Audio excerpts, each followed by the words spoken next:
Aumenta tu bienestar personal, reduce tu estrés y conecta mejor con tu hijo o hija. Esto es Cuando tu hijo es diferente, un podcast para madres y padres de hijos con cualquier diferencia neurológica, de atención, de comunicación o de desarrollo. Yo soy Mavi Moreno y te doy la bienvenida a este programa donde comparto herramientas, técnicas y consejos prácticos para que disfrutes de tu vida y de tu maternidad. Hola, bienvenidos a un nuevo episodio de Cuando tu hijo es diferente. Hoy quiero hablar del tema de la agresividad de nuestros hijos con autismo, con TDAH, con síndrome de Down o con cualquier otra neurodiferencia. Este es un tema que nos causa un profundo malestar y muchísima vergüenza, y de hecho nos puede llevar a situaciones que consideramos como madres y padres muy humillantes. En mis años de apoyo a otras madres he recibido numerosos emails, correos, mensajes directos por Instagram, de madres, de familiares que me contaban que se morían de la vergüenza porque sus hijos pegaban a otros niños o incluso les pegaban a ellos mismos, a ellas mismas. Lo primero que te quiero decir es que hay que normalizar. No la violencia, que es agresividad aprendida y con un objetivo concreto, sino que hay que normalizar el hecho de que la agresividad es innata en el ser humano, es natural en el ser humano, es una forma de defensa. Los niños, sobre todo cuando son pequeños, no agreden porque sí, porque les da la gana.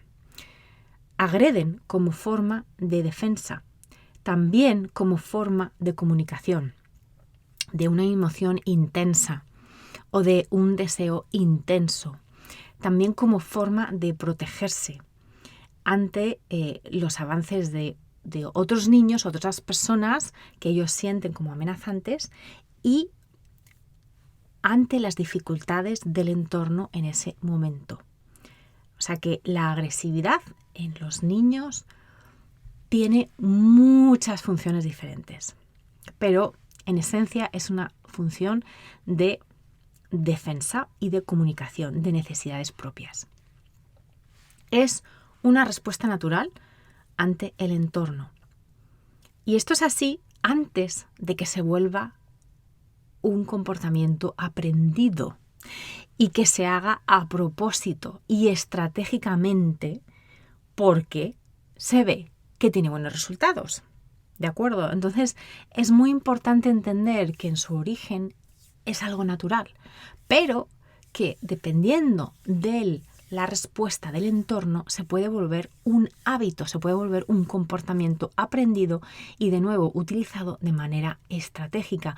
¿Por qué? Porque a ese niño, a esa persona, le da los resultados que está buscando. Esto es aún más cierto para los niños y los jóvenes neurodivergentes, sobre todo si no tienen otras formas de comunicarse, si no son hablantes y no utilizan dispositivos de comunicación aumentativa y alternativa. Y la agresión en estos casos puede ser una forma de decir no, no me gusta, no lo quiero, no es para mí, o una forma de manifestar su desazón sensorial y o emocional.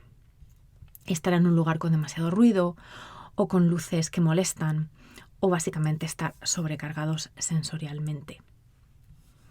Para entender la función de la agresión hay que observar, prestar atención al contexto, a la situación, a los factores medioambientales, a los factores sociales, a todos estos factores que para muchos de nosotros que somos neurotípicos son inconscientes y digamos que no nos causan necesariamente una reacción, y si lo hacen tenemos formas diferentes o más formas, más variedad de formas para expresarlo, pero que para muchos de nuestros hijos no hay tantas formas, digamos que no tienen un menú de maneras de expresar.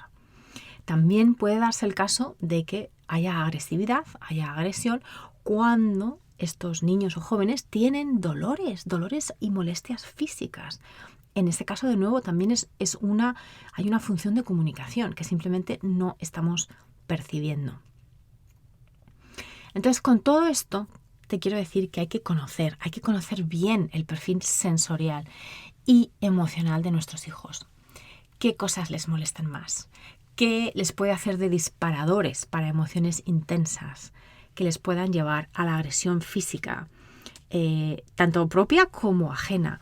O incluso el que les lleve a buscar el contacto físico fuerte como input sensorial, como insumo sensorial, para autorregularse. O también si es más bien una búsqueda de contacto emocional, es decir, que les prestes atención.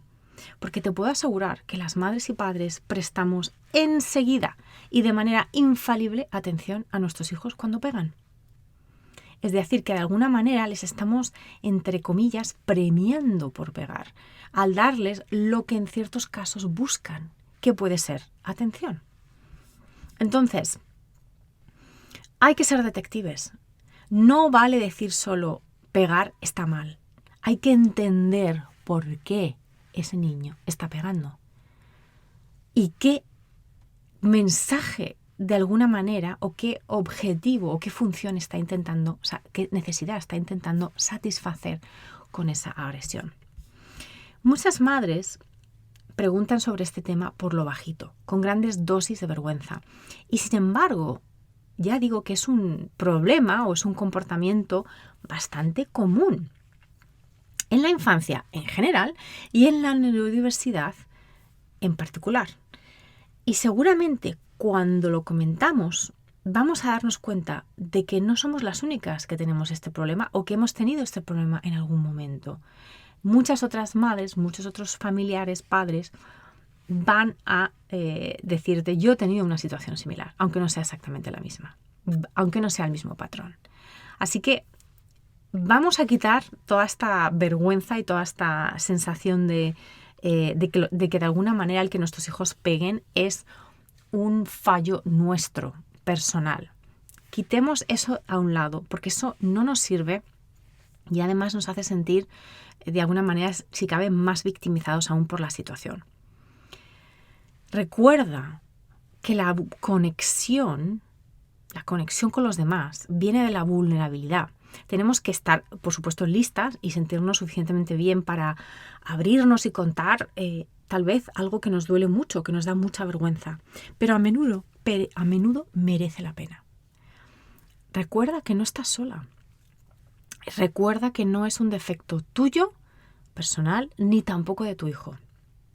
¿Vale? Así que esto es lo que te voy a comentar desde el punto de vista de qué hacemos con respecto a ese comportamiento, de cara a ayudar a nuestros hijos. Aquí lo que te digo es que hay que seguir trabajando con la propia observación de las circunstancias, de la función que pueda estar teniendo eso para nuestro hijo.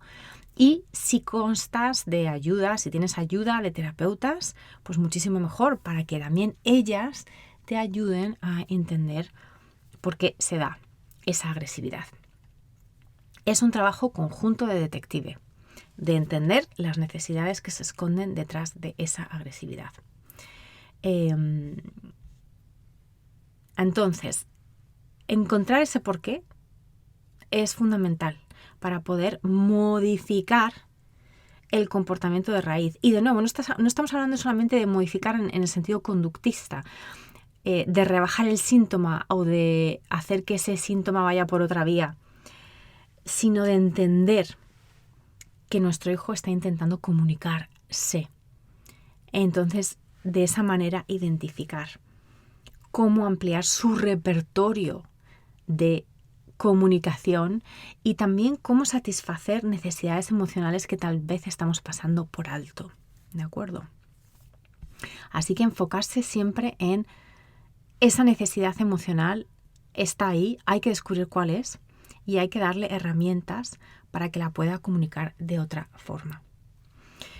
Pero el resto de este episodio, de lo que te quiero hablar, es de tu propia gestión emocional ante este tipo de sucesos. Y con esto, lo primero que te quiero decir es que las reacciones nuestras reacciones ante la agresividad de nuestros hijos, sobre todo en público, pero también hacia nosotros mismos, también son funcionales, también son normales. ¿Por qué? Después de recibir golpes y recibir pellizcos y recibir empujones, ya sea tú mismo, tú misma, ya sea otro hermano, ya sea otro familiar o ya sea los niños en el parque, después de ser testigo de eso con otras personas o de recibirlo tú misma, es normal que el sistema nervioso se ponga en modo alerta. Y ahí ya pasamos a las reacciones. No se trata de controlarnos nosotras como madres o de reprimir nuestras emociones, ni tampoco se trata de sentirnos culpables. Es normal que cuando esto sucede con cierta regularidad, y también cuando no sucede con cierta regularidad, en ese instante tu sistema de alerta salte y puedas caer en la agresión tuya digamos, de vuelta hacia tu hijo, o comportamientos como gritar o como castigar o como arrastrar y sacarle de esa situación, quitarle privilegios, toda una serie, ¿no? Toda una serie de castigos. Y esto es interesante porque, de nuevo, caemos en la creencia de que si esto lo desincentivo, es decir, lo castigo, si este comportamiento lo castigo, cambiará. Pero si no entiendes la función de ese comportamiento, si tu hijo no puede evitar pegar por un tema sensorial, por mucho que tú le castigues y por mucho que le digas que le vas a quitar el iPad, su sistema tiende a la autorregulación. Y si lo hace mediante pegar, va a seguir haciéndolo. Entonces, por eso vuelvo a lo de antes. Hay que entender el por qué. Cuando nosotras nos sentimos culpables porque les hemos dado un cachete o les hemos dado les hemos empujado o les hemos gritado o les hemos dicho algo realmente feo, entiende que esa culpa tuya está ahí para decirte: esto que haces va en contra de tus valores, pero que tu propia agresividad es instintiva y con razón, porque de alguna manera te estás defendiendo. Primero reaccionas, lo cual es normal a nivel de tu sistema nervioso, y después te juzgas, lo cual es normal porque, obvio, no quieres ser agresiva con tu hijo o con tu hija. Entonces, tomar conciencia de este patrón es liberador, porque el patrón en sí mismo es normal, es casi inevitable, no es un defecto tuyo. Para cambiarlo hay que empezar por entender el porqué de ese comportamiento de cara a tu hijo para que se dé menos y de esa manera también se dé menos tu propio comportamiento de castigarle o de gritarle o lo que sea que te hace sentir culpable. Entonces, como madres, como padres, podemos hacer varias cosas a nivel de prevención y o para minimizar nuestra carga emocional. ¿De acuerdo? O sea que esto que te voy a dar aquí ahora mismo, que son 5 claves, es de cara a ti, de cara a tu propia gestión emocional. Lo primero, básico, tomarnos momentos alejados de nuestros hijos. Y esto lo necesitamos, a veces que lo necesitamos. Tal vez no pueda ser en el momento en el que nuestros hijos están pegando, porque de alguna manera tenemos que intervenir, por supuesto, pero de vez en cuando hay que darse respiros, sobre todo cuando tenemos el sistema nervioso sobrecargado. La segunda clave que le sigue a esto es pedir a otras personas que te releven de su cargo, también de manera temporal. Tu pareja, la abuela, un hermano mayor, aunque solamente sean 5 o 10 minutos. Pero tomarte una pausa, Kit Kat. Nuestro sistema nervioso necesita bajar de intensidad. La tercera clave es, digamos que a nivel global de tu día, intentar soltar el estrés todos los días, a diario, de la manera que mejor te venga, pero encontrar una vía de escape para tu estrés, ya sea el estrés derivado de que tu hijo pega o ya sea en general el estrés con el que todos vivimos, ¿vale? Entonces puede ser ejercicio físico, puede ser bailes, puede ser bañarte, puede ser cualquier actividad o tumbarte en la cama 10 minutos con los ojos cerrados, lo que sea que te ayude al sistema nervioso a resetearse. La cuarta clave es demostrar, cuando sea necesario, al intervenir, los límites físicamente con tu hijo, pero de una manera amable, en el sentido de que no viene desde la reacción y desde la reactividad del sistema nervioso de me protejo, me defiendo y por lo tanto agredo, digamos, de vuelta, sino desde un punto de vista de calma y tranquilidad. Ok, entiendo que a mi hijo le está pasando esto, esta es la manera habitual en la que reacciona, yo voy a, por ejemplo, sujetarle las manos o voy a, si puedo, llevármele de aquí, pero no arrastrándole, sino de una manera mucho más neutral, ¿de acuerdo?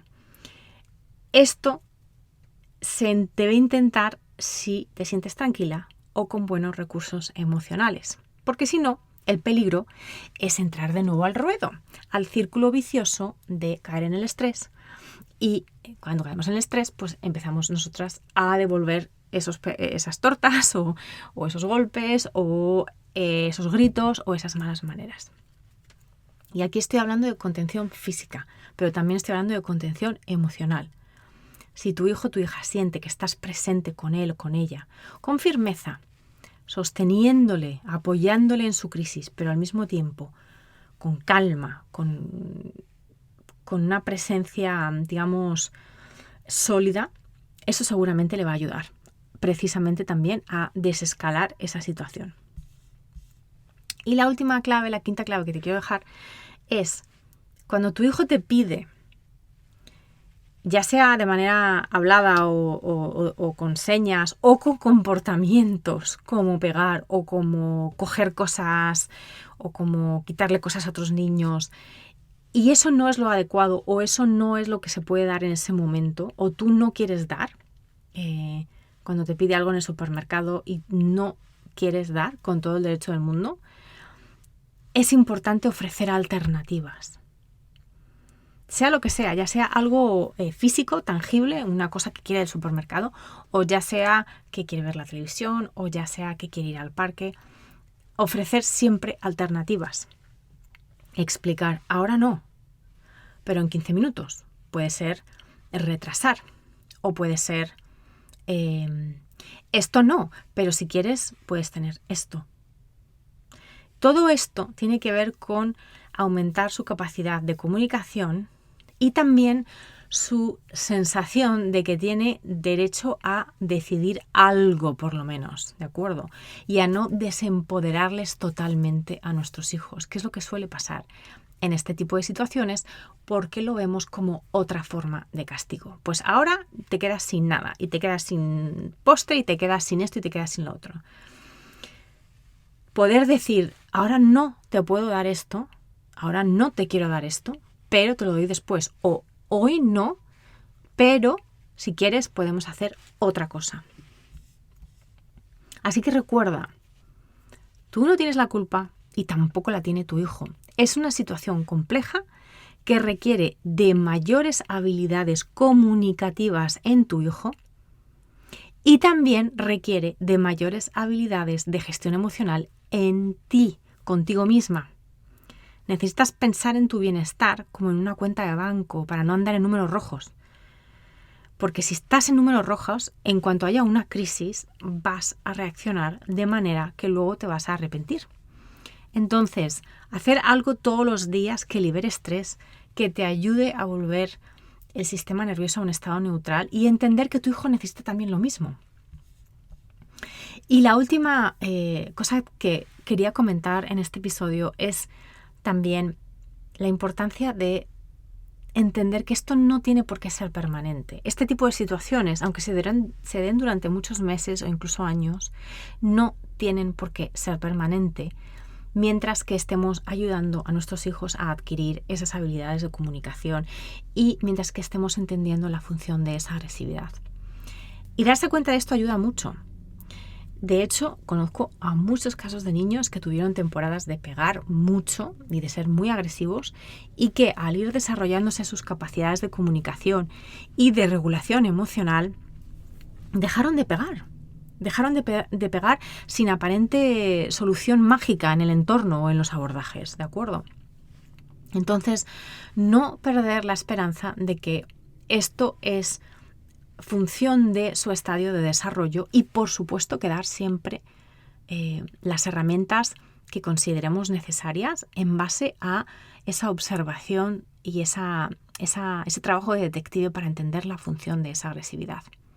Así que espero que este episodio te haya aportado valor, que estas ideas te ayuden y me despido hasta el siguiente episodio. Te doy las gracias por haber llegado hasta aquí y como siempre te deseo presencia contigo mismo, contigo misma, presencia con tu hijo y una vida plena.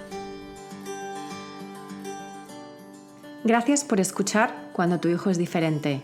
Para no perderte ningún episodio, suscríbete en tu plataforma de podcast favorita o en YouTube. Si este episodio te ha aportado valor, por favor, compártelo con otras madres y padres en la misma situación. O deja un comentario o una reseña para aumentar la visibilidad de este programa y que pueda llegar a más gente como tú y como yo en busca de apoyo. Si quieres saber más de mí, de mi trabajo y acceder a recursos gratuitos como el kit de primera ayuda, visita mi página web mauimoreno.com.